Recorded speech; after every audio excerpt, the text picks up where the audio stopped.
नहमदुहु व नसल्ली अला रसूलिहिल करीम। अम्मा बाद फ़अऊज़ु बिल्लाहि मिनश शैतानिर रजीम। बिस्मिल्लाहिर रहमानिर रहीम। इन्नल्लाह व मलाइकतहु युसल्लूना अलन नबी या अय्युहल्लज़ीना आमनू सल्लु अलैहि व सल्लिमू तस्लीमा।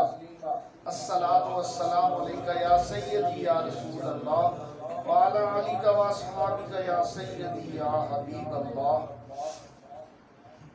करम की भीख मिले तो हयात बनती है, करम की भीख मिले तो हयात बनती है। सरकार आप नवाजें तो बात बनती है। सरकार के रुखे अनवर का सदका ये दिन चमकता है, फिर उन्हीं की जुल्फों के साये से रात बनती है। सरकार आप नवाजें तो बात बनती है। जिन्हें वसीला बनाया तमाम नबियों ने, जिन्हें वसीला बनाया तमाम नबियों ने, उन्हें वसीला बनाओ तो बात बनती है। नबी की दीद से बनते हैं औलिया भी असफिया भी, नबी की दीद से बनते हैं औलिया भी असफिया भी।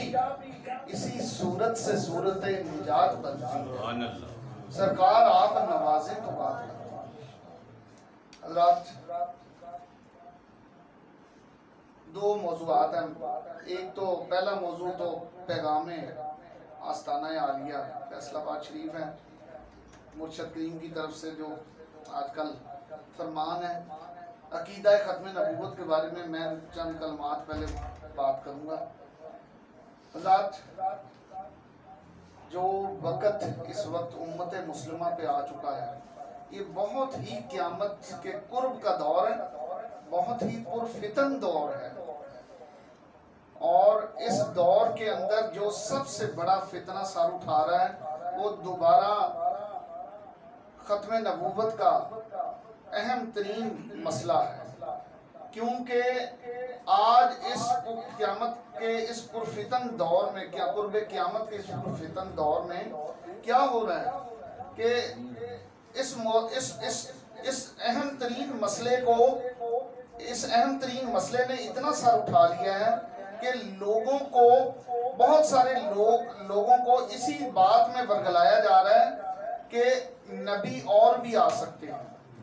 नबी सरकार दो आलम सल्लल्लाहु अलैहि वसल्लम बिल्कुल नबी हैं, तमाम नबियों का सरदार हैं, लेकिन नबी और भी आ सकता है। नाउज़ बिल्लाह। हज़रात, ये इतना हसास और नाजुक मसला है कि ये इस्लाम के अंदर धड़कते हुए दिल की हैसियत रखता है ये मसला। क्यों? क्योंकि अगर अकीदा ख़त्म नबूवत से इनकार कर दें तो काफिर हो जाता है इंसान, इस्लाम से खारिज हो जाता है। अच्छा, नमाज छोड़ दें गुनाह होता है, रोज़ा छोड़ दें गुनाह होता है, आप कोई इबादत छोड़ दें, फ़र्ज इबादत, गुनाह होता है, लेकिन कुफर नहीं होता। लेकिन इंसान काफिर नहीं होता, गुनाहगार हो जाता है, काफिर नहीं होता।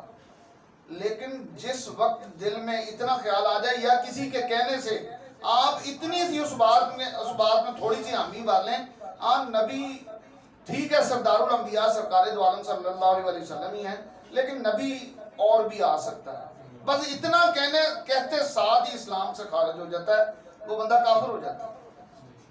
हज़रात, ये इतना नाजुक और हसास मसला है और ये इस बात को समझना बहुत ही ज़रूरी है। सरकार दो आलम सल्लल्लाहु, कुरान पाक में अल्लाह ताला फरमाते हैं, अब मा काना मुहम्मदुन अबा अहद मिन